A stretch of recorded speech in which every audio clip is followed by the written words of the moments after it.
Súper. Ya. Buenas tardes a todos los presentes. Idealmente esto lo hubiéramos hecho en la facultad, pero bueno, por razones obvias no se pudo. Esta presentación se titula Inserción financiera femenina en Chile entre 1860, comienzos del siglo XX, 1910. Esta investigación fue hecha en conjunto al profesor Ignacio González Correa, quien en este momento se encuentra en la Universidad de California en Davis. Esta fue parte de una investigación que hicimos para el libro Liderazgo Empresarial Femenino en la historia de Chile, en la historia económica de Chile, que lo tengo aquí, que fue un libro coordinado por Bernadita Escobar y Manuel Yorca. Bueno, aquí también participó Ricardo Nacer, que está aquí con nosotros. Y bueno, voy a compartir pantalla en la presentación. ¿Se ve bien? Sí, súper. Se ve perfecto. Gracias. Ya, ahí, ya.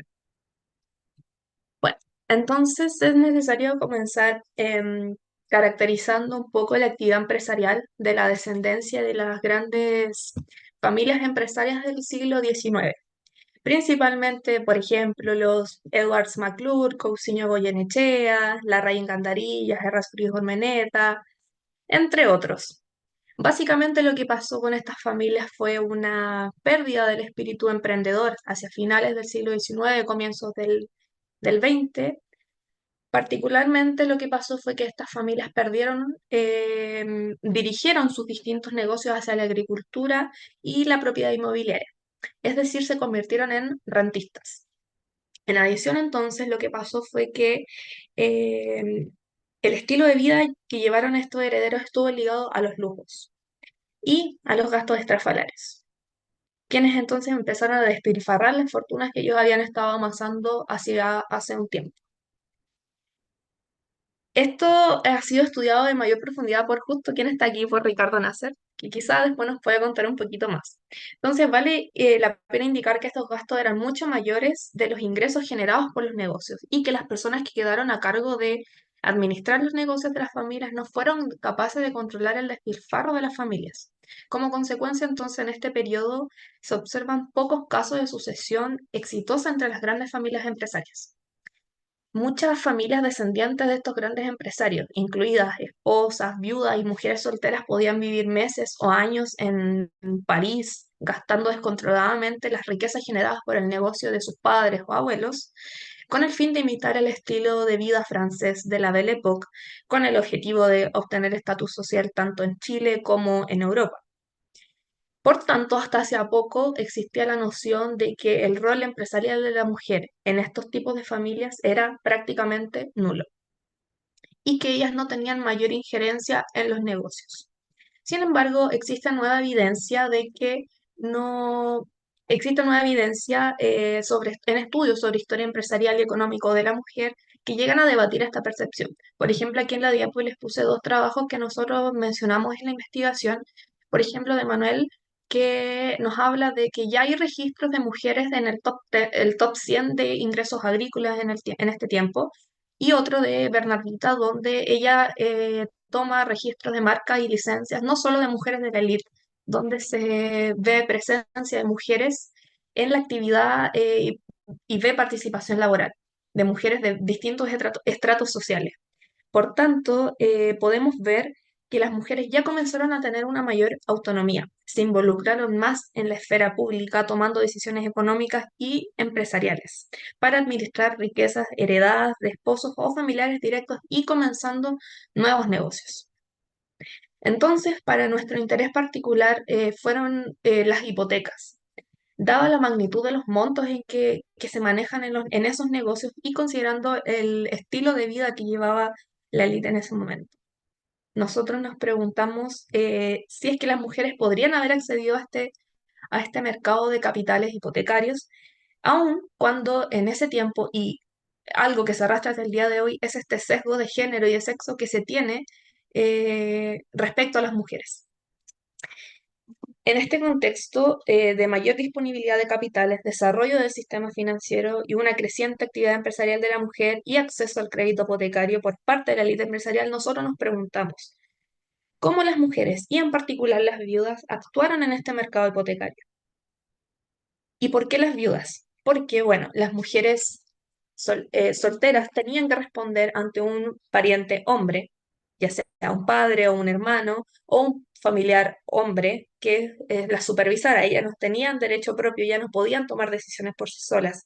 Pero si eran casadas, bueno, y si eran casadas tenían que responder ante un marido, él tenía que tomar las decisiones por ellas, pero si eran viudas, ellas ya tenían una nueva libertad. Ellas recuperaban derechos financieros. Por tanto, nosotros nos preguntamos, ¿fueron bien recibidas estas viudas en un mercado financiero formal?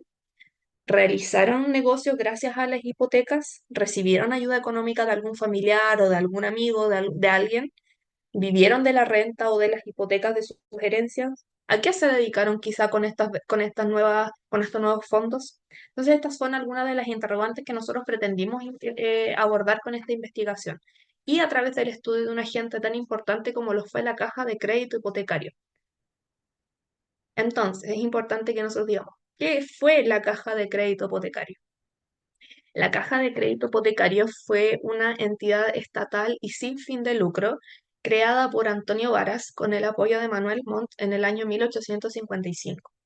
Esta tenía el objetivo de desarrollar la economía del país e incentivar su producción agrícola, la segunda gran fuente de ingresos tras la producción minera.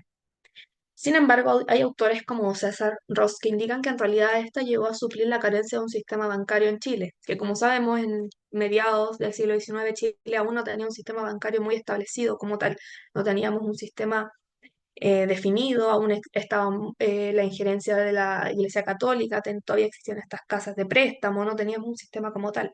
Entonces llegó la Caja de Crédito Hipotecario, que incluso fue pionera en su tipo en toda Latinoamérica. No existía una institución como tal en ningún otro país de Latinoamérica. Esta estuvo en operaciones más o menos hasta el año 1942 y luego se transformó en lo que hoy conocemos como el Banco Estado. Entonces, esta funcionaba como que un propietario dejaba en garantía su fondo o una propiedad urbana en beneficio de la caja y se le otorgaba una suma en relación con el bien hipotecado. Así, mientras más alto fuese el valor de la propiedad, más alto iba a ser el crédito. Entonces, la persona iba a la caja, a la sede más cercana, que podía ser en Santiago o San Fernando, que eran las dos sedes principales, dejaba en garantía su fondo, o podía ser un terreno, una hijuela, una chacra, una parcela, o una propiedad urbana que podía ser una casa, o inclusive instituciones, como un convento, una parroquia, iban como tal a hipotecar las propiedades a la caja y depende el avalúo de la propiedad, se le otorgaba un crédito en relación al bien. Las propiedades tenían que estar evaluadas como mínimo en 2.000 pesos y los créditos partían en 500, o sea, ya estamos hablando de cierto nivel de propiedades. Y también tenemos que considerar que ya a mediados del siglo XIX aún existía el latifundio en Chile y que el grueso de la tierra estaba en manos de miembros destacados de la élite económica y política del país, quienes entonces vendrían siendo los primeros usuarios y receptores de los beneficios que ofrecía la caja. Entonces, la mayoría de los clientes pertenecían a esta élite política y empresarial del país. Muchos de ellos o sus familiares eran miembros del Congreso, del Senado o ostentaban altos cargos dentro del gobierno. Cabe destacar también que la Caja fue una institución bastante criticada en el periodo, porque ella trabajaba en conjunto a la Caja de Ahorros, que fue creada en el mismo periodo por Antonio Varas. La Caja de Ahorros fue enfocada a los pequeños ahorristas, a las personas de más bajos estratos, entonces trabajaban en conjunto, las letras de la Caja de Ahorros estaban en constante diálogo y en constante intercambio con la Caja de Crédito Hipotecarios, entonces las personas veían cómo los fondos de la Caja de Ahorros iban a parar en la Caja de Crédito Hipotecario que iba dirigida más a la élite. Entonces, el comentario general era siempre que la plata de los estratos más bajos terminaba en la línea. Entonces, el comentario general y la visión general que se tenía de la caja de crédito hipotecario era muy negativa. Entonces, la fuente principal de esta investigación fueron los contratos originales de la caja que se encuentran digitalizados en el Archivo Nacional. En el Archivo Nacional hay aproximadamente 2.000 documentos originales de la caja, entre contratos hipotecarios originales documentos de división de deudas, cancelaciones, etcétera. Estos documentos, como el que vemos acá, parten con el nombre del solicitante, la fecha, el lugar donde se hizo, ya sea en Santiago o San Fernando, el nombre del notario o el funcionario de la caja que certificaba el contrato, que generalmente era el secretario, que podía estar años en el cargo. Luego, especificaciones del contrato, las letras de crédito, intereses, plazos y pagos. Luego se obligaban los bienes del deudor a la caja y se constituían los límites y deslindes de la propiedad. Ahí dependía si era urbana, si era rural. Por ejemplo, se constituían los límites en el caso de una propiedad urbana. Se especificaba la casa ubicada en la Alameda de las Delicias número 25, al norte con la calle Rosas, al poniente con la calle Morandé y al sureste con la calle República. Si era una propiedad rural, al noreste con el Fundo Santa Marta, al sureste con el río no sé cuánto, con el otro lado al fondo tal, tal. Entonces, así se especificaba en la ubicación de la propiedad. Y a los costados nos encontrábamos con la información respecto a los pagos, deudas, divisiones. Ahí nos encontramos con información importante también porque era bastante común que, por ejemplo, el deudor vendiera la propiedad. Entonces, alguien tenía que hacerse cargo de esa deuda y ahí se especificaba que el deudor, no sé, Luis Errázuriz vendía la propiedad a Juan Echaurren, quien se hacía cargo de la deuda, bla, bla, bla, bla. O el deudor fallecía, entonces los herederos se hacían cargo de la deuda, bla, bla, bla, bla. O el deudor cancelaba la deuda en el año tanto, tanto. Entonces, toda esta información de los pagos se encontraba a los costados. Entonces, una vez que teníamos identificamos la cantidad de contratos, que aproximadamente en el Archivo Nacional hay 1.230 contratos hipotecarios como tal, los transcribimos a Word. Fueron todos estos documentos transcritos a mano, todos que están escritos a mano fueron transcritos a Word, y creamos esta base de datos que está aquí. Entonces, como vemos acá tenemos, bueno, está escrito por ciudad, provincia, nombre del dueño, nombre de la propiedad, tipo de propiedad, monto del préstamo, intereses, etcétera. Toda la información está tabulada em, en estas tablas, por año, por década, etcétera. Todo se puede filtrar, ¿ya? Entonces, una vez que todo esto lo teníamos tabulado, era necesario saber quiénes eran estos clientes para poder hacer este tipo de investigación, en este caso de las mujeres, de las viudas. Era necesario saber el estado civil de estas personas. En el caso de estos contratos, en el caso de las mujeres, en algunos decía, por ejemplo, em, Claudina Castro, viuda de Fuensalida. En ese caso no se especificaba, viuda de, pero habían casos en que nos decía solamente Claudina Castro, nada más. Entonces yo tenía que buscar, esta mujer estaba casada al momento de hacer el contrato, era viuda, era soltera, entonces teníamos que hacer toda una investigación para saber quién era la persona que estaba yendo a realizar el contrato. Muchas veces pasaba que la persona que estaba yendo ya era viuda y no se especificaba por ningún lado, porque al final era cosa del funcionario que estaba escribiendo el papel como lo planteaba, ¿ya? Entonces, para poder identificar a cada una de estas personas, tuvimos que recurrir a diccionarios biográficos de Chile, donde se especifican todas las familias chilenas, que es todo un trabajo genealógico que se hizo a principios del siglo, base de datos de la Biblioteca del Congreso, donde están como la biografía de los políticos chilenos, que en algunos casos se mencionan su familia, y estudiar certificados del registro civil, de nacimiento, de defunción, de matrimonio, de bautismo. Todo eso fue un trabajo súper arduo que se hizo por persona a persona. Y así poder identificar a los clientes de la caja. Esto fue un trabajo que se hizo paralelamente a esta investigación porque yo esto también lo trabajé para mi tesis de licenciatura. Entonces, yo les puedo adelantar que tengo identificado a un 70% del total de los clientes de la caja, pero eso lo podemos profundizar después. Ya. Entonces, los estudios históricos sobre el acceso de las mujeres al crédito hipotecario son bastante escasos en realidad en Chile. Solamente nosotros nos cruzamos con uno que estudia a las mujeres en Concepción y cubre muy pocos años en realidad. Entonces el nuestro se separa un poco de ese porque profundiza en Santiago y San Fernando y cubre una cantidad cubre 40 años y estudia a las mujeres de forma individual. Entonces nosotros identificamos estos resultados preliminares. Analizamos primeramente 147 hipotecas en el periodo 1862 a 1898, porque esta investigación surgió en las primeras etapas de transcripción de los documentos. De ellas pudimos obtener los siguientes datos entonces. En primer lugar, el gráfico muestra la cantidad de préstamos que se realizaron. Ahí tenemos el total, las 147 hipotecas, y un tercio de ellas fue realizada a mujeres. El segundo gráfico muestra los estados civiles de esas mujeres. 23 eran viudas, 10 casadas, 4 solteras y de 6 no pudimos encontrar información. A pesar de esas 6 que no pudimos encontrar información, por ejemplo, fuesen casadas, aún así no se comparan con la cantidad de viudas. Y de la mayoría de las mujeres que eran, bueno, de las mujeres que encontramos, aquí les puse la tabla, aquí con el estado civil. La mayoría de las mujeres que identificamos poseen algún apellido típico de la elite chilena del siglo XIX.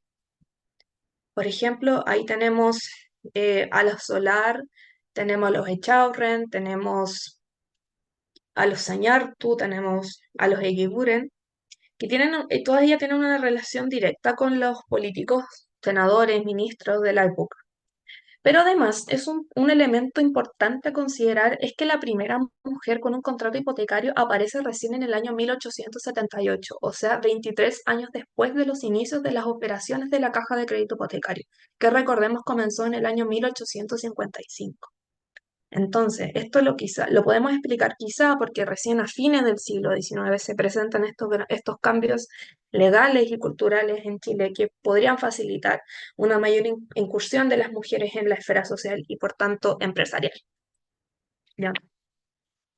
Entonces, de esta lista se desprendieron 3 viudas cuyos casos nos parecieron importantes hallazgos que nos pusieron en la mesa el rol económico que tuvieron y su influencia, por tanto, en la economía hipotecaria.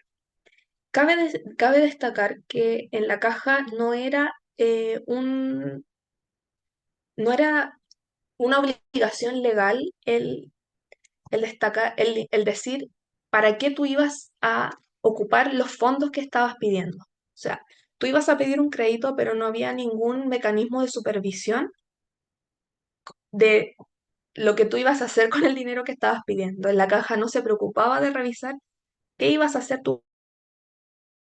Por tanto, es muy difícil, casi imposible saber qué hicieron estas personas con los fondos. Por tanto, es, bueno, es presumible que se iban a ocupar para la inversión en negocios o para gastos suntuarios, como lo dice la literatura, porque eran montos muy altos. Por tanto, los casos que nosotros seleccionamos y que se desprenden de esta lista tienen que ver, nos acercan a esto porque son de montos muy altos y en realidad coinciden con fecha y con sumas que nos permitirían suponer que las viudas los ocuparon para poder justificar el que lo hayan pedido en la caja. ¿Ya? Bueno, la primera viuda que yo les traigo se llamó Eloísa Zurita. Ella se casó con Adolfo Vergara, quien fue un político del Partido Demócrata, quien fue influyente en las sociedades obreras de Antofagasta y fue concejal de esa municipalidad. Ambos fueron defensores de las sociedades, de los derechos de los trabajadores. Ella incluso fue cofundadora de la Logia Teosófica de Estrellos, de la cual también fue cofundadora Gabriela Mistral. Ella fue fundadora de la Sociedad de la Mujer y fue fundadora de la Sociedad de Obreras, Instrucción y Socorros Mutuos número 1 de Antofagasta. Incluso a ella se le considera como la primera mujer feminista del Norte Grande y fue la primera, y ella fue la principal corresponsal del diario La Alborada. Entonces, bajo el contexto de las luchas obreras, los trabajadores ferroviarios habían hecho una huelga y protesta, la cual Eloísa y Adolfo asistieron, en la cual se dio un enfrentamiento entre las fuerzas policiales, donde Adolfo es asesinado en la famosa matanza de la Plaza Colón. Ahí Eloísa denuncia en la prensa que su marido fue asesinado y silenciado por su influencia y pensamiento político y que no fue un accidente. Entonces, ellos no tenían hijos y ella fue la única heredera de los bienes que tenía su marido. Ella heredó varios lotes de terreno que tenían en la ciudad y de varias propiedades. Ella entonces, para poder subsistir, presumimos, ella comienza a vender estos lotes de terreno en fechas que coinciden con viajes que ella realiza a distintas ciudades de Chile e inclusive al extranjero a congresos obreros y feministas. E incluso luego, a partir de la década de 1910, ella comienza a integrar hipotecas a sus negocios e inclusive a recibir y a hacer préstamos a terceras personas. Inclusive luego hipoteca su casa a la misma sociedad de obreros. Su caso como tal no tiene relación con la caja de crédito hipotecario porque esta no tenía sede en Antofagasta, pero nos pareció una buena introducción al tema de las viudas y los créditos hipotecarios porque debido al estilo de vida que llevaba, debido, bueno, principalmente a las obras sociales que llevaban, demandaban altos gastos, es que ella demuestra un comportamiento financiero activo, ya que no solamente se dedicaba a hipotecar propiedades y a tomar deudas, ya que si no realizaba préstamos a terceros, es decir, un comportamiento similar al que realizaba la banca comercial. Y es por su estatus de viuda claramente que se le otorga esa libertad, ya que estando vivo su marido, ella no tenía necesidad alguna de estar realizando estas actividades financieras, ya que ella vivía de las rentas de su marido. En segundo lugar, tenemos el caso de Josefina Gana Cruz. Ella nació en una familia prominente que fue parte de la Guerra de Independencia.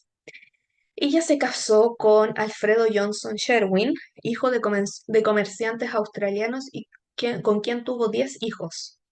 Ella es reconocida como una de las fundadoras de la Protectora de la Infancia en 1894. Esta institución nació debido al crimen de la calle Maipú, como se le llamó en ese tiempo, en que se denunció que tres niños huérfanos, hermanos, estaban viviendo abandonados, golpeados y viviendo en la basura. Las fuentes de la época mencionan que Josefina junto a Emiliana Subercaseaux se hicieron cargo del caso y de llevar a los niños a un convento donde fueron adoptados y luego, bueno, y se recuperaron. Entonces, esa situación junto al aumento de huérfanos por la Guerra del Pacífico dieron origen a la protectora. Entonces, hasta 1904 yo no encontré ningún movimiento financiero de Josefina más que la organización de kermeses y bailes. O sea, habían como boletas y cosas así de donde ella organizaba cosas para la protectora, pero nada más que eso, hasta 1904 en que fallece su marido. Bueno, paralelamente, contexto, por aquellos años la manufactura de uniformes militares era un problema grave para el ejército porque tenían que gastar mucho dinero porque tenían que hacer muchas variedades de parada, de gala, de según el rango, según el día, según para todo. Entonces los tenían que mandar a hacer al extranjero y tenían muchos talleres a lo largo de Chile, entonces les estaba saliendo muy caro. Entonces, en 1904 fallece su marido y ella queda viuda con 10 hijos menores de edad. A pesar de que ella era una mujer de una buena posición social, creemos que aún así ella se vio en una situación bastante comprometedora, en una situación bastante difícil. Entonces ella organiza a varias costureras y crea un taller de confección de uniformes militares, que luego pasaría a ser la gran fábrica de vestuario del ejército, resolviendo sí el problema que tenía el ejército para confeccionar los uniformes. ¿Y cómo lo iba a financiar entonces? Con el crédito hipotecario. Ella en este periodo realizó 8 hipotecas a la caja de crédito hipotecario por altos montos que podemos deducir que fueron para invertir en la fábrica. Estamos hablando de montos a partir de los 30.000 pesos del periodo, que no es un monto bajo. Ella hipotecó su casa del centro de Santiago en 8 ocasiones para poder invertir en la fábrica, nos parece. Entonces, lo que es sorprendente en su caso es su capacidad para emprender y crear una empresa exitosa de costura capaz de proveer de uniformes al ejército de Chile, la que incluso llegó a convertirse en la famosa empresa de uniformes Vestex, que llegó a tener relaciones comerciales con China. Cuando su hijo mayor cumplió la mayoría de edad, comenzó a trabajar como diplomático para el gobierno de Chile. Encontré una nota de prensa donde habla que él iba a China a trabajar para el gobierno y además para la empresa. Entonces él era el encargado como de traer telas y de ver ese tema para la empresa y además para Cancillería. Entonces resulta sorprendente cómo el uso de las herramientas financieras, como los créditos hipotecarios, les fueron a ella de gran utilidad a la hora de financiar sus negocios y mantenerlos en el largo plazo. Sin duda, quizá el haber nacido dentro de la élite le facilitó las conexiones con los altos mandos del ejército y del gobierno para convertirse en una mujer de negocios en plenos inicios del siglo XX. Eso quizá no cabe duda, pero eso no le quita el mérito. Y bueno, el tercer caso es el de Melesia Izaguirre de Tocornal, que es un caso que yo también mencioné en mi tesis de licenciatura. Aquí el profesor eh, Mario quizás se puede recordar. Bueno, ella es Melesia Izaguirre, casada con el diputado conservador Enrique Tocornal Gres. Ambos fueron partes de familias de la élite y fueron fieles defensores de la Iglesia Católica. Él, antes de ser diputado, trabajó en la Facultad de Leyes y Ciencias Políticas de la Universidad de Chile. Y durante sus viajes en juventud, él viajó a estudiar el sistema hipotecario a Europa y trajo a Chile el funcionamiento de las hipotecas y lo presentó como un estudio para su tesis de Derecho. Entonces, él fue uno de los pioneros del sistema hipotecario aquí en el país. Luego de eso, se casaron y él compró el fondo El Perejil, que tenía más o menos 1000 cuadras de terreno. Ambos tomaron más protagonismo al ser opositores a la ley de cementerios laicos que promulgó el presidente Santa María. Ella, por ejemplo, se unió a mujeres de la élite que imprimieron circulares para que el resto de las señoras chilenas se les unieran y para luchar contra la ley. E incluso fueron directamente a la casa del presidente Santa María a pedirle que por favor no la promulgaran. Y Enrique, por su parte, luchaba en el Congreso contra Antonio Varas y el Partido Monbarista para que no siguieran adelante con esto. Pero bueno, ahí claramente perdieron. Enrique dejó viuda a Melesia en el año 1887 y ellos no tenían hijos, por lo que ella es la única heredera de los bienes de la pareja. E incluso en el testamento de Enrique se especifica que ella tenía que hacerse cargo del fondo y de las otras propiedades. Incluso él le deja instrucciones de que tenía que construir en los terrenos del Perejil una capilla para que su sobrino que estaba en el seminario tuviera una parroquia de la cual hacerse cargo cuando ya terminara el seminario y fuera sacerdote. Entonces Melesia dice, ok, ella se hace cargo de la administración del fondo, construye la parroquia y la entrega a la administración a los franciscanos. Entonces los movimientos hipotecarios de Melesia comienzan 7 años después de la muerte de su marido. En 1894 ella hipotecó por primera vez el fondo completo, las 1000 cuadras de terreno, a la caja de crédito hipotecario por 29.000 pesos, deuda que ella canceló en 1902. Luego, en 1896, ella hipotecó el fondo 2 veces el mismo día por 10.000 y 12.000 pesos. Y luego, en 1902, hipotecó nuevamente el fondo por 65.000 pesos, la cual cancelaron en 1927. En el año 1903 se vendió casi todo el fondo y se dejó 40 cuadras restantes para formar la finca San Enrique donde se encontraba la capilla. Desde ese periodo hasta su muerte se sabe que ella vivió entre la finca y su casa en la Alameda de las Delicias, probablemente utilizando los ingresos de esa finca y de las hipotecas para vivir. Al fallecer, dejó esa finca y la capilla a su sobrino, que ya era sacerdote, con la condición que al morir todos esos bienes pasasen a la iglesia. Y bueno, actualmente todavía se hace una peregrinación anual a la parroquia, que es una tradición que ella instaló en vida. Y bueno, Dado que Enrique Tocornal era un hombre altamente instruido en el ámbito de las hipotecas, es muy probable que ella haya aprendido cómo aprovecharse del sistema hipotecario, ya que vemos cómo en este caso ella eh, hipotecó simultáneamente la propiedad varias veces. O sea, en la actualidad tú no puedes hipotecar tu propiedad más de una vez. O sea, ella tenía una deuda vigente, fue en el mismo día, hipotecó el fondo dos veces, algo que en la actualidad es completamente ilegal, y luego en 1902 fue y lo hizo nuevamente teniendo tres deudas vigentes el mismo fondo, algo que en la actualidad es completamente ilegal.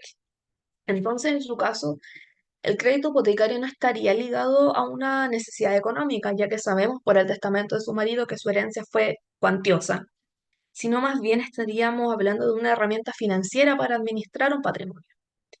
Entonces, el caso de Melissa Izaguirre está lejos de la actividad emprendedora. Estaríamos hablando, todo parecería indicar que ella entraría dentro de la categoría de mujeres de la élite política agraria que no participaba de los negocios y que vivían aprovechándose de las facilidades que permitía la caja de crédito hipotecario. Entonces, podemos observar resultados muy distintos de las tres viudas estudiadas, la verdad. En un caso, el uso del dinero no se asocia a ningún fin productivo ya que se usa para la administración, como es el caso de Melesi. En otro, hay acceso al crédito hipotecario para lo que sospechamos son viajes a congresos y en menor medida a préstamos, como es el caso de Eloísa. Y en el último, sí se observa cómo se utiliza para un emprendimiento, como es el caso de Josefina. Por lo que vemos entonces dispersión en las situaciones de las mujeres deudoras.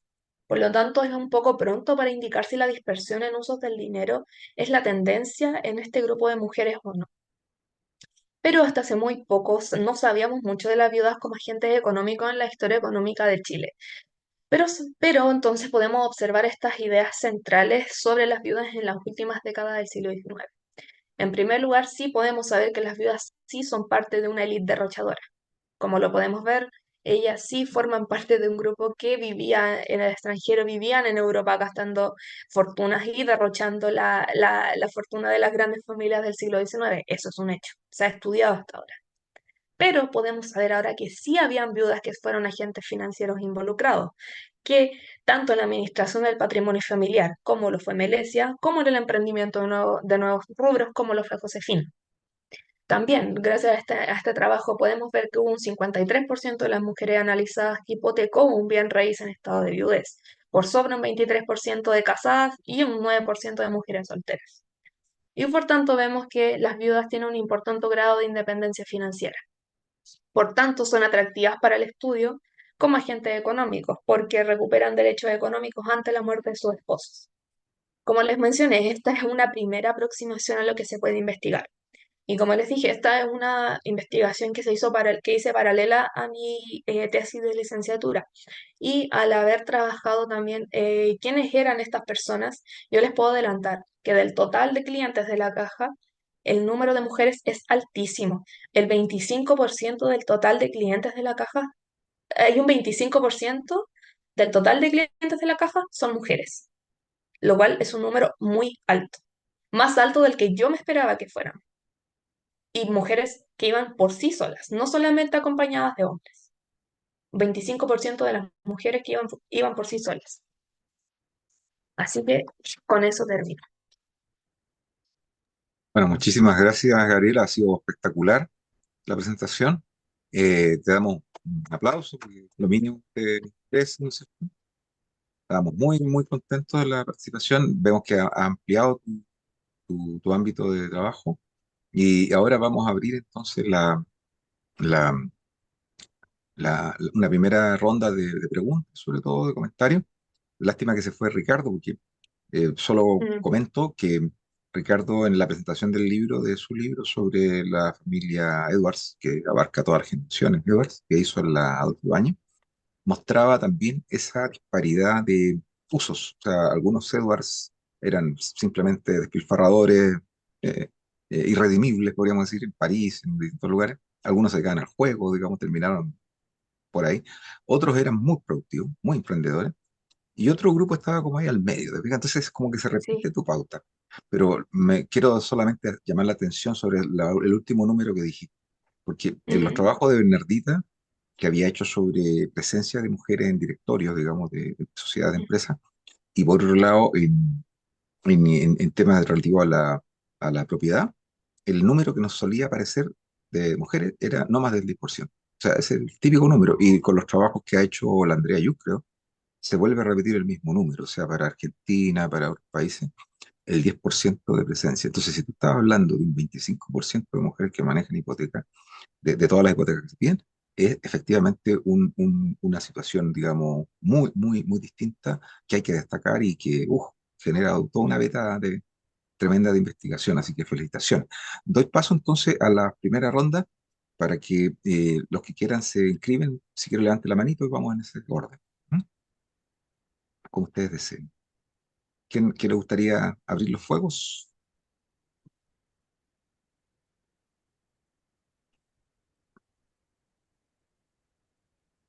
Tan tímidos hoy día. Entonces, Nicolás, haz tú la primera. Actívate eso, habilítate eso. Y yo voy a abrir. Bueno, primero agradecer y felicitar mucho a Gabriela. Bueno, con la Gaby y yo nos conocemos de la licenciatura y bueno, pude compartir el año en que estuvo trabajando en esto, así que lo encuentro muy lindo poder ahora ver esta presentación. Estuve también en la presentación del libro. Y bueno, además de felicitarla por el tema, que es muy novedoso, muy espectacular, mi duda va más en una línea así como muy de debate historiográfico, que tiene que ver con, bueno, igual con los datos podría ya responderse, pero quiero saber tu opinión o lo que dirías sobre cómo este tema de las mujeres ayuda a discutir esta tesis clásica de, no sé, que viene el debate de Encina y de los autores del siglo XX, que tiene que ver con la crisis de este espíritu emprendedor. Porque siempre se ve del lado de los hombres, desde los grandes empresarios y todo, pero ¿qué nos dice, según tú, entonces, del lado de las mujeres esa teoría? Eso sería mi pregunta. Gracias, Nicolás. Cuando quieras, Gabriel. ¿Las respondemos todas juntas o...? Ay, profe, no se le escucha. Como tú quieras. Si quieres de a una o tenemos tiempo. O la otra es esperar, pero tendrías que ir anotando. ¿Qué prefieres? Sí, estoy anotando. ¿Prefieres anotar ya? Entonces, Ángel, que es Sí, el prefiero siguiente, por anotar. favor, Ángel, habilítate.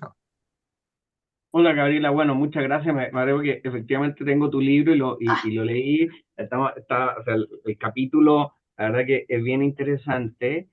Y mi pregunta era, y si lo mencionaste o a lo mejor se me pasó, no me quedó claro, si has podido estudiar qué tipo de formación tienen estas mujeres, si tienen, cómo van adquiriendo, porque tú decías una cosa bien interesante, o sea, decía, el marido tiene, ¿no es cierto?, tenía un manejo de la estructura financiera, bien, o sea, fue mirándolo o ellas recibieron algún tipo de información. Estoy más o menos tratando de ver si conecta con el otro capítulo ese que escribimos con la Cecilia respecto de mm, cómo la formación que habían recibido previamente les servía para algo. O sea, dicho en términos actuales, yo sé que esto los historiadores a veces cuesta un poco decirlo, pero ¿tienen algún tipo de formación financiera o esa economía doméstica les sirvió para algo? A eso es más o menos lo que estoy tratando de apuntar. A lo mejor es una tontera lo que estoy pensando, pero ahí tú me aclaras. Todo perfecto, Ángel. Una tercera para cerrar la primera ronda. ¿Mm? José, Alejandro, Oscar, ¿no? ¿No? Por ahora no. Bueno, Dale, Alejandro. perdón, yo quería, bueno, primero felicitar este trabajo. Me alegra ver que está avanzando mucho, desde, por ejemplo, lo que fue la presentación de la jornada de historia, ver cómo ha seguido avanzando y mejorando. Yo quería preguntar si ha encontrado algún caso de esta viuda propietaria donde se genere como un conflicto respecto a los otros herederos, por ejemplo, a los hijos varones que a lo mejor intentaran como administrar esto en un sentido más comercial. mm,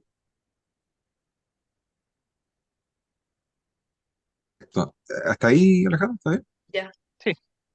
Ya, y yo quisiera agregar una cosita muy breve a lo último que dijo Alejandro, porque ese era mi interés, y era que como la ley, como tú bien lo dijiste en algún momento, em, inmediatamente las dejaba bajo la tutela legal del marido.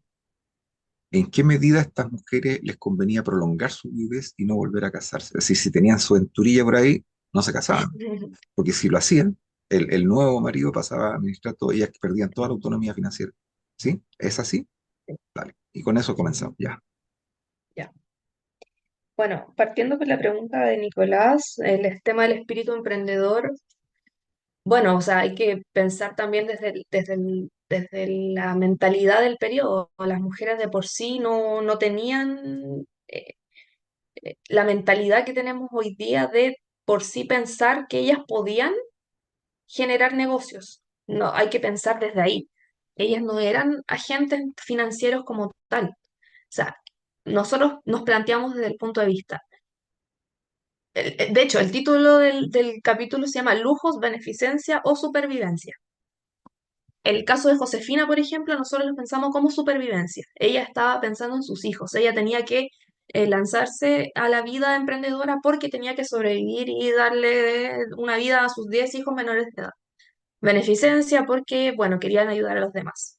Y lujos porque querían llevar una vida de lujo. No lo estábamos pensando como emprendedores, porque en ese momento ellas no tenían la necesidad de querer surgir. No estaban como en los esquemas mentales de la mujer del periodo.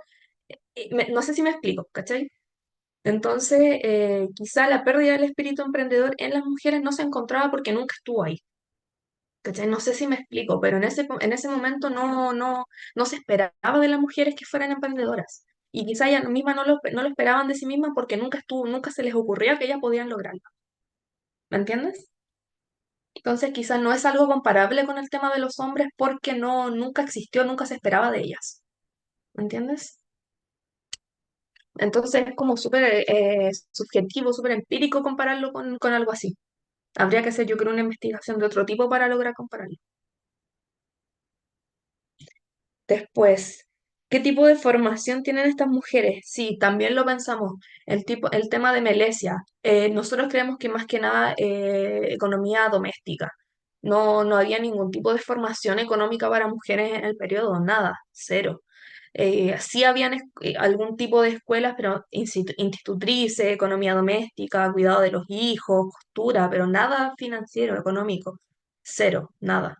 Inclusive en el testamento de Enrique se especifica que todos los libros van a mi mejor amigo, hombre, a mi sobrino, a mi primo, nada de lo que era libro, lo que era todo, a mis parientes hombres. Entonces nosotros no creemos que ellas tengan algún tipo de educación financiera en el periodo. Si es que ella aprendió algo, capaz él le dejó, capaz le enseñó, le dejó instrucciones sobre el tema.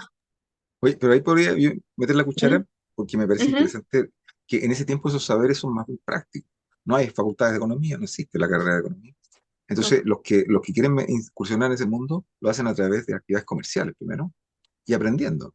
Entonces, tú ahí, por ejemplo, ponías el caso de una de ellas, la Eloísa, creo que era, que efectivamente hacía como una inversión, o el otro caso, no me acuerdo, y efectivamente ella aprendía de Tocornal, parece que era la esposa, bueno, no me acuerdo, una ah, de ellas Melesia, sí. aprendía. Claro, entonces se nota como que igual algo adquirían, pero no era suficiente como para hacerse cargo. Pero igual en algunos casos algo sabían por la práctica que se les había pegado Es que de al los final maridos. habían varios casos de mujeres, por ejemplo, Isidora Goyenechea, que se hizo cargo del imperio de Cousiño, que llegó a ser una de la mujer más rica del mundo, que al final muchas de las mujeres lograron sostener las industrias familiares cuando morían los maridos, y ellas lograban aprender las industrias familiares, pero se lograban hacerlo por sí solas, no había nadie que les enseñase. Luego, que me preguntaban por el conflicto con hijos varones. Bueno, en el caso de Josefina, cuando su hijo cumplió la mayoría de edad, yo me encontré con los documentos que él pasó a ser como el socio mayoritario, como que él se hizo cargo de la empresa, en papel, en el papel, como que él era el socio de 50 más uno. cuando él ya fue cumplió, no me acuerdo la mayoría de edad en ese periodo, no sé si era 21, 18, no me acuerdo, cuando él ya empezó a trabajar ya para Cancillería y todo, él ya se hizo como cargo de la empresa, pero en papeles Josefina seguía firmando, seguía apareciendo dentro de la empresa, pero ella fue la fundadora, ella fue la creadora de la empresa. Entonces, al final, es muy posible que siguieran pasando este tipo de cosas siempre, si al final era raro quizá en el tiempo ver a una mujer empresaria. Ujú. ¿Y qué me había preguntado usted, profe? Me había dicho. Sí, lo de Se me justamente fue. si les Mm. convenía prolongar la viudez y no volver a casarse, por Ah, eso mismo motivo. es muy probable que sí, pues sí, ese era el tema. Ganaban libertades que no tenían estando casadas. A Mm. menos que ellas no tuvieran las facilidades para obtener este tema de fondos. Estamos hablando de mujeres de estratos más bajos, quizá no podían acceder a las libertades que les otorgaba el sistema financiero o a las inversiones, no les quedaba de otra que poder casarse con un hombre que pudiera otorgarle la em, ¿cómo se dice? Que les pudiera mantener, por decir así. Claro, porque no olvidemos que el Código Civil hasta hace muy poco Sí, establecía la incapacidad jurídica. sí. Entonces, incapaz jurídico que se extendía a los niños y creo que también a Ujú, las personas con discapacidades mentales. Entonces, eso significa que ningún jurídico es válido si se lo realiza un niño o una mujer o una persona con problemas ujú. mentales. Entonces, eso. Y lo otro que está muy interesante, darle la palabra ahora y a Oscar si quieren también participar, a Francisco, es que funcionaba creo que el caso que tú quieres entronca mucho con lo que plantea en su libro eh, Ricardo Nacer. No recuerdo si la segunda o tercera generación de los Edwards, una de las ramas, porque la otra se pierde en la despilfarro, digamos, en la molicie, una de las ramas que sobrevive es la que es la viuda, la que queda a cargo. Y la viuda hace una especie de transición, un contrato muy interesante con el hijo, no recuerdo si el mayor, que además tenía talento, y en el fondo es una especie como en las casas dinásticas, esto se llamaba, ¿no es cierto?, el protector o el regente, ¿no? Ella asumía ciertos roles mientras el hijo no tuviera la mayoría de edad, y cuando el hijo tenía mayoría de edad, esto se consagraba en los contratos en términos de participación porcentual dentro de los activos. Entonces el hijo quedaba con la mayor parte, pero la madre quedaba con otra parte. Hay que recordar que la ley también en esa época creo que daba una cuarta de libre disposición y ya, y tú podías de alguna manera salirte de la típica herencia del testamento, digamos, que te obliga a dividirlo entre toda la cónyuge y los hijos. Entonces tú tienes una cierta disponibilidad. Entonces, ellas podían hacer eso y lo hacían inteligentemente, que tenían por lo menos educación. ¿Bien? Pero yo no quisiera que José y Oscar y Francisco hicieran también su planteamiento. ¿Alguno de ustedes? Sí, sí, hola, yo si quieres, hola, oye, están súper amables, ¿ah? Me sorprende, digamos. Gabriela, súper bonito el trabajo, yo te había escuchado en la jornada, Ah, ¿verdad? muy, muy entretenido, muy interesante, pero ¿sabes qué? Déjame ponerle un poco de pimienta a esta cuestión, ¿ah? Para ponerme pesado, para... eh, eh, eh, en primer lugar, uno podría decir, ok, sí, hay aquí un patrón potencial de despilfarro, pero estrictamente hablando no tienes evidencia de eso, ¿no?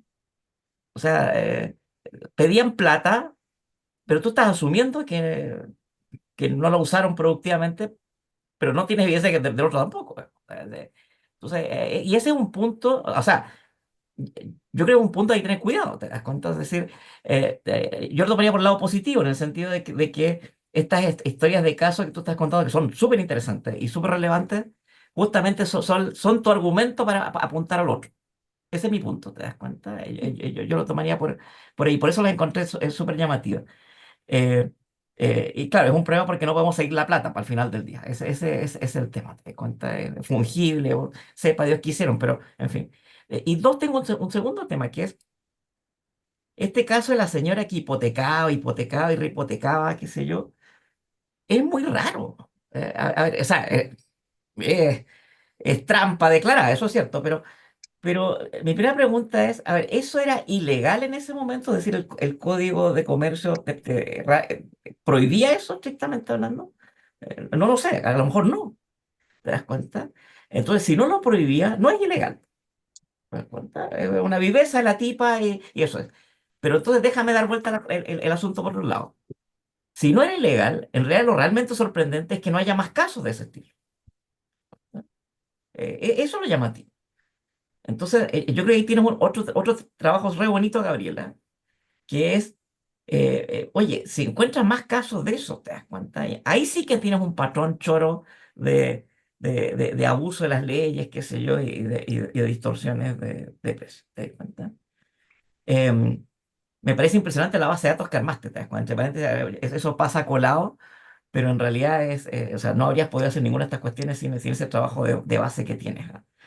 Y te felicito por eso, porque en realidad yo creo que no hay nadie más haciendo esto, creo yo, no, nadie, no, no, ni nadie. Eso es. Gracias. A ver, ¿cómo responde esas cruces de No, o sables? sea, al final el tema del despilfarro y eso tenemos que basarnos en las fuentes que tenemos. Y la historiografía dice que, o sea, sabemos que las grandes familias de la época, como dijo, la rama de los Edwards, una se perdió entera por perder la fortuna. O sea, tenemos que basarnos en eso porque al final la caja no pedía, no sabemos en qué se gastaban los fondos, no especificaba. Entonces al final todo esto son no, suposiciones de qué se gastaban lo que pedían. Es al final eso lo que tenemos que hacer. Como lo que hice, ¿se acuerda, profe, para la tesis de licenciatura? Que al final teníamos que comparar los contratos con la fecha, con las licencias que pedían de comercio. Es eso, al final. Y bueno, son hipótesis al final y al cabo. Lo mismo con el tema de las leyes. Y al final el caso de Melesia es eso. No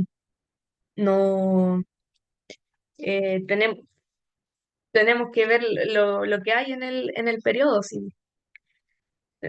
Hay que seguir investigando nomás. Mm, Pero ese es justamente el punto, pues, Gabriel, ese es mm. exactamente el punto, porque si tú dices que esto es lo que dice la historiografía, esto no es neutral, ¿te das cuenta? No es neutral. O sea, obviamente hay un juicio de valor detrás, que a lo mejor es correcto, no estoy diciendo que sea incorrecto, ¿te das cuenta? De hecho, yo creo que el aporte que tú das en tu trabajo es darle un peso concreto al argumento. Y yo creo por eso que es tan importante tu investigación. ¿Te das cuenta?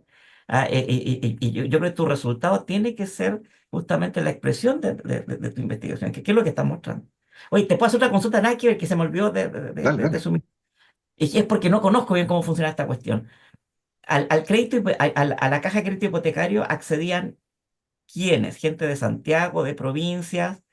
¿Había algún límite?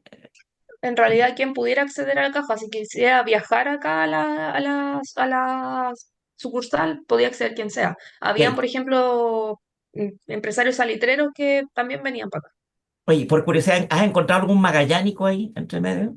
Sí, de hecho, hay una hipoteca de la isla, hay una isla que está hipotecada, inclusive. Ya. Ahora hay un Eso, trabajo que Hay, presentó Jorge Muñoz, por ejemplo, sí, ahora en hay la jornada. molinos del sur que están metidos también acá en la casa. Exacto. Lo que pasa es que las tasas eran diferentes. Fíjate que, ah, José, que Jorge, le pregunté a Muñoz cuál era la diferencial de tasa y la ¿mm? tasa que le cobraba la caja de Santiago y la sucursal a los que venían de Valdivia era más alta que la que le cobraba el Banco Yanquihue, que tenía una sola sucursal ahí cerca de Valdivia. Bueno, Entonces, al final, un porcentaje pequeño se acogía a la tasa que era más alta de la caja y otro, la mayor parte se iba con el Banco Yanquihue y tenía operaciones locales. Entonces, claro. tiene que ver con todo ese asunto. Pero en general, yo creo que la discusión, más allá ya que lo puso José, digamos, también adhiero a la precisión que él pide, porque si, no me acuerdo si era Melesia, pero de la ficha que tú hiciste para la tesis de licenciatura, en general le había seguido la pista que pasó con las unidades. ¿Cuáles se transformaron en inversión productiva? ¿Cuáles se transformaron en Exacto. compra de, o ampliación de los fondos, inversión de capital o compras de otros fondos? ¿Te fijas?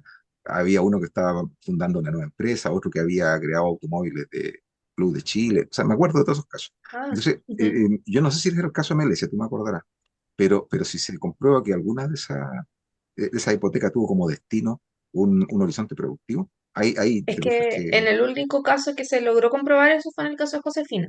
Y bueno, en el caso ya, de Eloísa, que se presume que se ocupó para los viajes.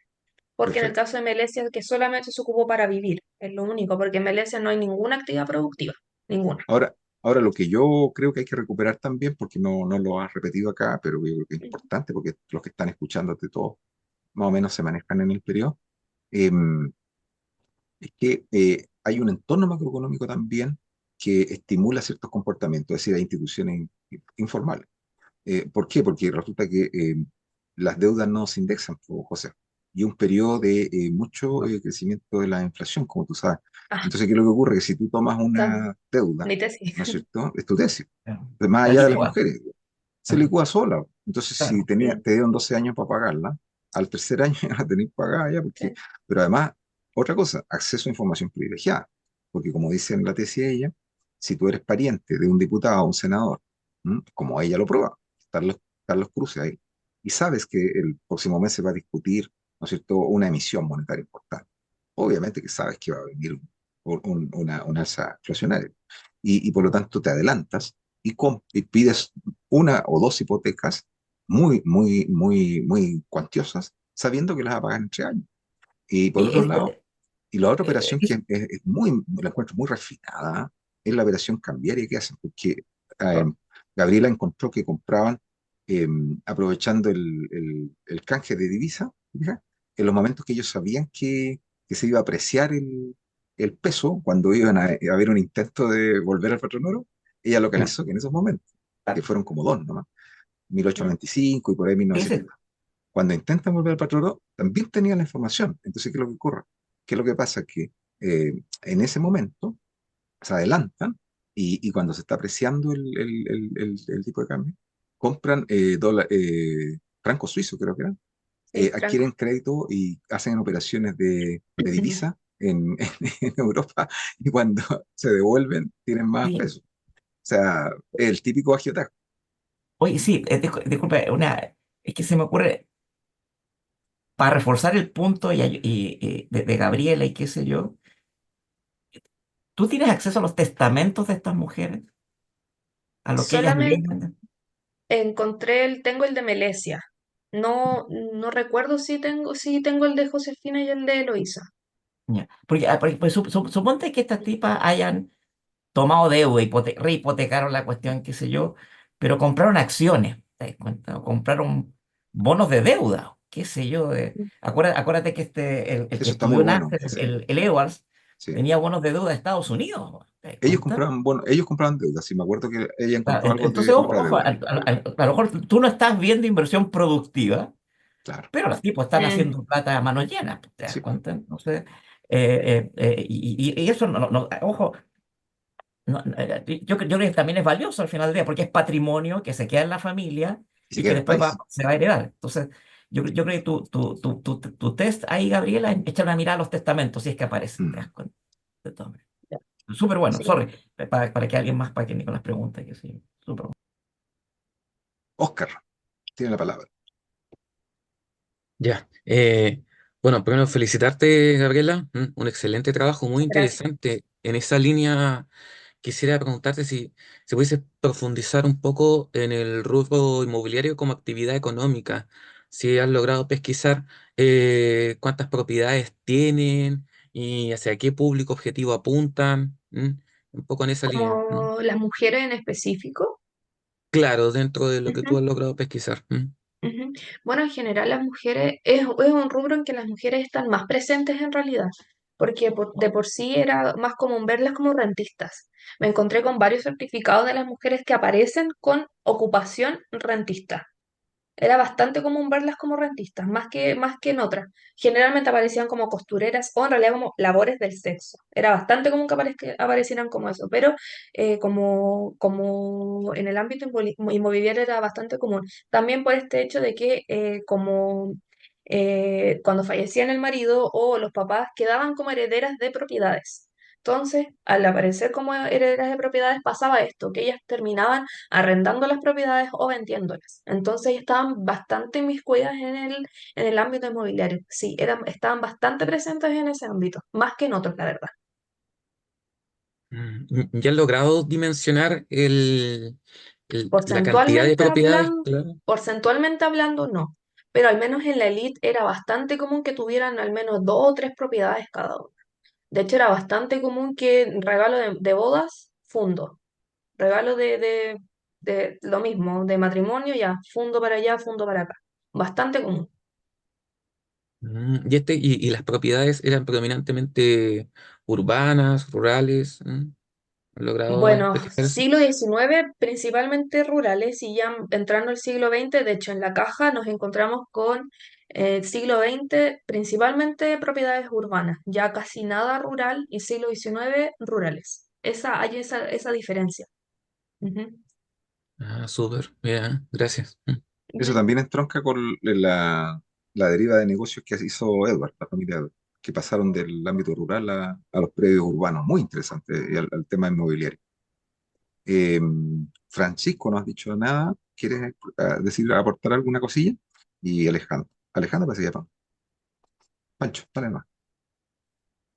Sí, bueno, en primer lugar felicitar a Gabriela porque el trabajo de archivo que hizo es bastante, se nota que hay un trabajo bastante, digamos, que ocupó harto tiempo, harto esfuerzo, Gracias. probablemente, sobre todo en transcribir al Word primero y después hacer todo el conteo, digamos. Un poco en la línea de lo que decía el profesor José Díaz, si tú no has considerado extender esta investigación eh, a hacer otra, o sea, complementarla con una nueva investigación, pero complementándola con esta, en el registro notarial, porque ahí te vas a encontrar probablemente con testamentos. De hecho, hay muchos testamentos de mujeres desde el siglo XVI, digamos, no es algo nuevo del siglo XIX, que hayan testamentos de mujeres, y te vas a encontrar también con probablemente otros grupos sociales. eh, que a lo mejor de mujeres que no tenían acceso a la caja de crédito hipotecario por distintas razones, eh, Mm. eh, pero sí están teniendo algún tipo de emprendimiento porque en el fondo, si entendí bien un poco lo que tú igual estás tratando de mostrar, de calcular, de medir, un poco es como una especie como de grado de emprendimiento de las mujeres en un periodo determinado, en este caso a través de la caja de crédito hipotecario. Entonces, creo que sería bueno como echarle una mirada como a eso. Eh, la otra vez el profesor Nasser mostraba, y bueno, es algo bien conocido, que tenemos la suerte que en el Archivo Nacional están en línea para revisar las escrituras de hipotecas sobre bienes inmuebles que están sacadas de los fondos notariales. Se pueden revisar en línea, ¿no? Están los registros de comercio, la hipoteca y Mm. los registros de minas. Sí. Entonces por ahí se podría empezar a bucear. Y bueno, eso más que nada, no se me ocurre otra cosa más que eso y felicitarte. Eso, Muchas gracias. gracias. Sí, de hecho lo he pensado bastante, pero como dice, o sea, igual para entrar ya en mujeres de otros estratos, quizá tendremos que sacar a la caja de crédito hipotecario de la ecuación, porque hasta ahora en realidad la mayoría de las mujeres son de estratos sociales altos. La caja Mm. no permitía como el acceso a estas mujeres quizá de estratos más bajos por el mismo hecho de que no permitía el acceso por el tema del avalúo de las propiedades o el préstamo de menores a 500 pesos, entonces al final es otro trabajo aparte que tenemos que hacer y yo al menos en este momento quiero explotar lo que más se pueda, esta base de datos y la caja de crédito hipotecario porque es harto el trabajo que se ha hecho hasta el Mm. momento de poder trabajar estos contratos, entonces hasta ahora yo lo que más quiero hacer es sacarle el jugo como a esto, entonces como ahora tenemos hartas mujeres que no se han estudiado más allá de su adscripción social, o sea, quiénes son, como sus nexos sociales, sabemos quiénes eran hijas de quién, casadas con quién, pero nada más. Entonces, al menos mis planes son como seguir por esa línea por ahora y sí, está súper como revisar el tema notarial, que no lo he hecho, y también añadir el tema de testamentos, que estaría súper como para ampliar el tema de la investigación por ese lado.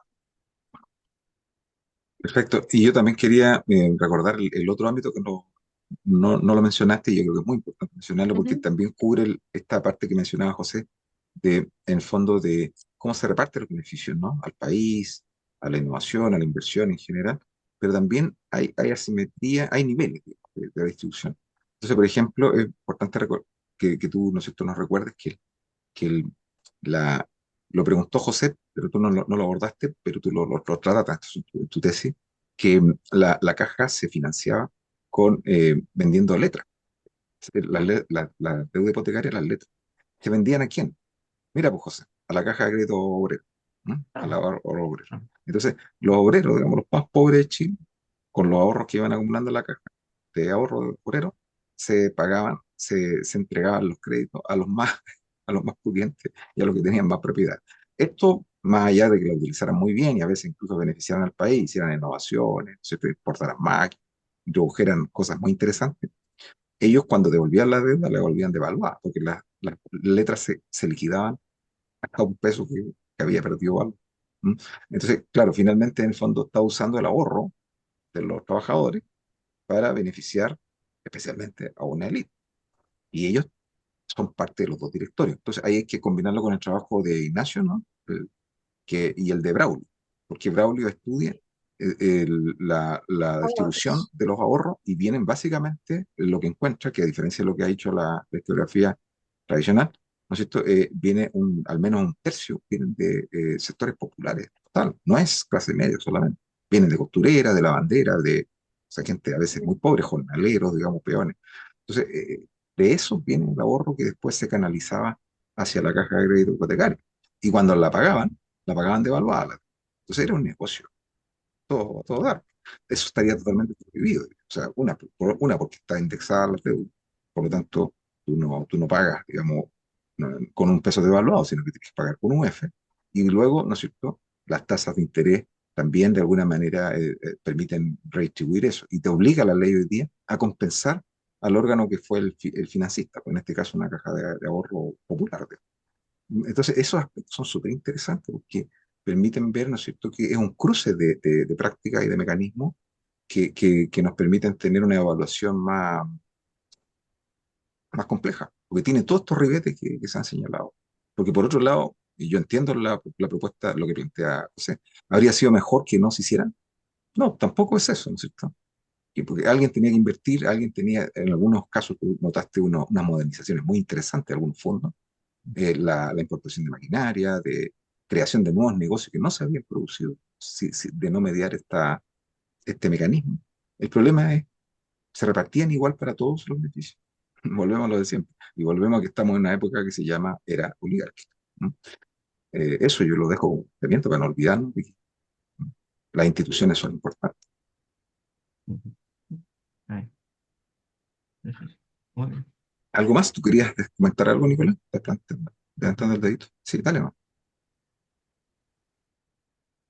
No, bro, estaba así, pero más que nada igual aprovechando solo para retomar el último punto y un poco ese debate claro, de si algo es legal, ver igualmente su valor y es que, claro, pese a la legalidad o no de las cosas, que es un debate también importante para entender en la época, es importante y lo vimos en la tesis, que, claro, no está aquí, pero en la tesis Gabriela, que fue común que a pesar de ser legal también fue perjudicial muchas de los ejercicios que se realizaron con la caja. Fueron perjudiciales desde el punto de vista de la inflación, fueron perjudiciales desde el punto de vista del uso de otros fondos. Entonces, eh, igual es bueno salir de ese debate, no hay que quedarse solo en el debate de legal o ilegal, sino que también ven el impacto que tiene macroeconómico, y que fue complejo el uso de la caja y que se podía también ver en el caso femenino.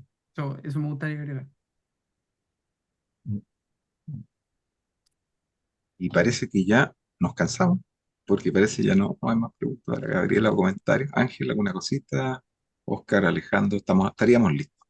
Bueno, todo indica que nos dejaste nuevamente muy, ¿no es cierto?, satisfecho, pero además eh, entusiasmado con el tema. Entonces, todo el mundo te pide cosas, todos queremos que abordes otros problemas, que enriquezca, pero también Lean el sabemos capítulo, que ahí se hay detalla que con leer, mayor hay que leer profundidad completo todo. tu licenciatura y tu tesis y también hay que leer el capítulo. Así que, y por otro lado, bueno, está claro que sería realmente, yo ruego a todos los dioses, a Sanguchito y a todos los santos, ¿no es cierto?, que no pierdas toda esta lebra de investigación y la recuperes en un posgrado que cualquiera de nosotros estaría encantado de dirigirte como tesis de magíster y doctorado, porque esa base de datos es puro filete. ¿M?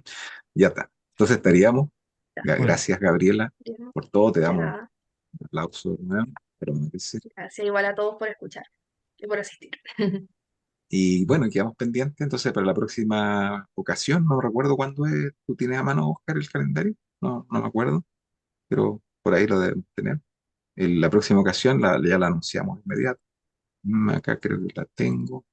Sería el viernes que viene. Sería. ah, bueno, lo otro que les puedo contar mientras también es que enganché a varios colegas, estudiantes de doctorado, para que presenten y que fueron reclutados en la jornada de Historia de Chile. Así que vamos a tener más contribuciones interesantes, originales, que se vienen en el camino. Según lo que tengo acá en el programa, lo que se viene a ver el La siguiente viernes, presentación es de Mauricio Casanovas. Mauricio Casanova, y es Indicadores Sí, Alternativos de Calidad de Vida, el caso de la pobreza de tiempo y su aplicación al caso de Chile, el sí, 22 de junio. 21 de junio, viernes. Ah, perdón, 21 de junio. Perfecto, ya Sí, está. de hecho, él nos está consultando Ujú. sobre la situación de la toma porque está buscando comprar pasajes No, para no, venir. dile que por el momento Zoom no podemos garantizar Ya, presencialidad. perfecto. Dile que se Ujú. prepare para presentarlo en Zoom y si en el caso hipotético que se abriera la toma, paro y todo esto, ahí, bueno, ahí él, si es que puede, eh, se hace presente en forma física, pero todo el mundo entendería que si le avisamos a última hora, va a tener dificultades para sacar pasajes, no podemos pedirle eso. Mm. Pero ya habiéndolo hecho por Zoom, desde Concepción, con el campanil atrás, ya estaremos más que agradecidos. ¿Tú querías decir algo, Nicolás? Dale. profe, si pudiera clarificarme, se supone que también teníamos una presentación por la asociación en la facultad, ¿o no? ¿Y que estaba en el cronograma? Tenemos en el cronograma, lo vieron el tiro. Mejor se lo muestro, ¿no es cierto? Es lo Si mejor. pudiera, Se los voy a por mostrar. favor. Sí, sí, sí, yo creo que es lo mejor. Ya que, para que lo vean todos. Esas son las fechas que tenemos programadas. Entonces, ya puso Gabriela, viene Mauricio el 21 de junio, viernes, y luego tenemos Andrés Gómez Lobo de la Facultad de Economía y el grupo de transporte urbano ahí ¿no es cierto?, de Waldo Vila, de Marcelo Mardones, todo ello, y Simón Castillo. Y luego tenemos a Guillermo Guajardo, que va a estar acá, de la UNAM, presentando el tema de bienes, reparación y aprendizaje técnico, comparando Chile y México 1850-1930.